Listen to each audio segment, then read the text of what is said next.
What's up, everybody? Welcome back to Ryan Fork. And today we're doing a review of the Lil Simz EP Drop 7. So yeah, Lil Simz drops a 7-track EP. Lil Simz is a rapper that most people have christened the best female rapper out right now. She's out here battling names like No Name and More Mother. So yeah, this record is a mixture of like jazz, boom bap, twisted with a bit of experimental, but wholly at its core, this is a dance record. And dance is a genre a lot of people have been hopping in for about a minute now. Everybody wants to get into dance scene. And I never thought it would actually reach the underground. What's next? A Billy Woods dance record? Please.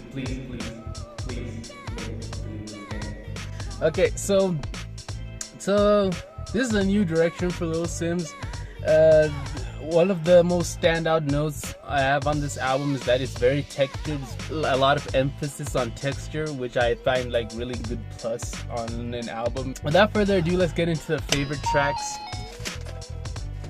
On the favorite tracks, I have Power, which I thought was confident, short and sharp, straight to the point, compelling, and had a really good beat.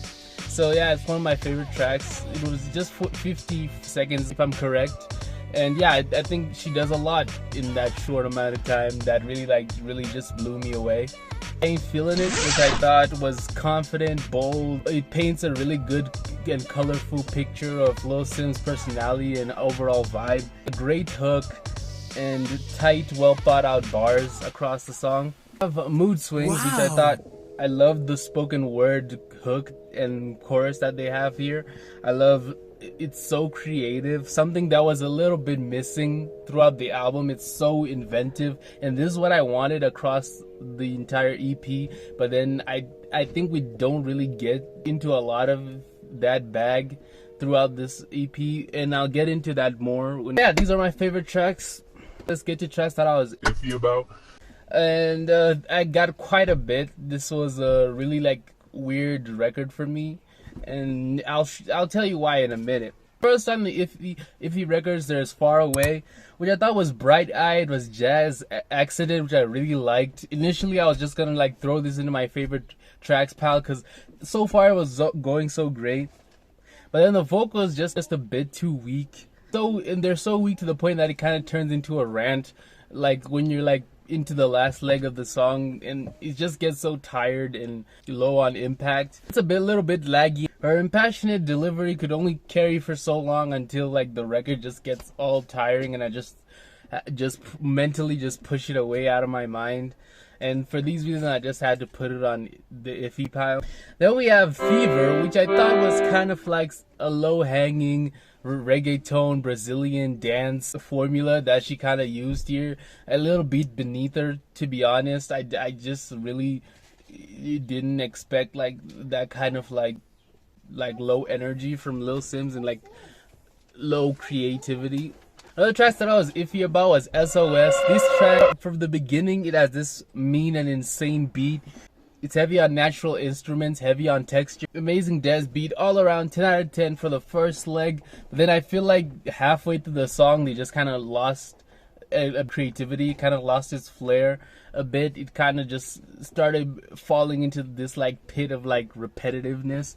And I really wanted to put this song on my favorite tracks because the first leg is just amazing, but then they just really run out completely of ideas on the last leg, and it kind of just like hangs there just praying for a kill switch, and I just had to put it on my iffy tracks. Then we have Torch, which is a bit low energy despite the hectic and the samples, the horns, the instrumental, how crazy it is. It just doesn't make the impact that I think it wants to make. I think it's not as addictive as some of the best cuts here. It kind of like just falls flat for some reason, some unknown reason, because it's actually like on the foundation of the song is actually good, but I think the combination of like the weak hooks and like the forgetful bars and the production isn't really popping off except for that like horn part, that just make this song just like a non-starter for me, and just had to throw it on the iffy pile. And that would be the whole EP. There was 7 tracks. I'll say I did enjoy it. I did enjoy some of the cuts here. I did enjoy some of the great production here. I think it's really solid. But then it didn't really like just come out with that last killer blow. It didn't like really hit the way that I think she wanted it to land.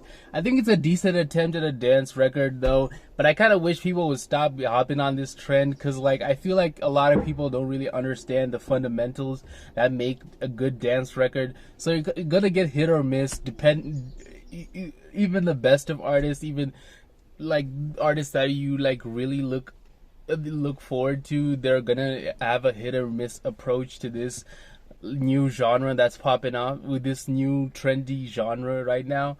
So Lil Simz, I would rate this album a 6.5 out of 10. I feel like at least the production on every song was good. At least like there was that, like it really like passed through that bare minimum dance record. I urge you to listen to it and tell me like which tracks did you like. So yeah, if you like this video, please press the like button. If you don't, please subscribe, and I'll see you on the next video.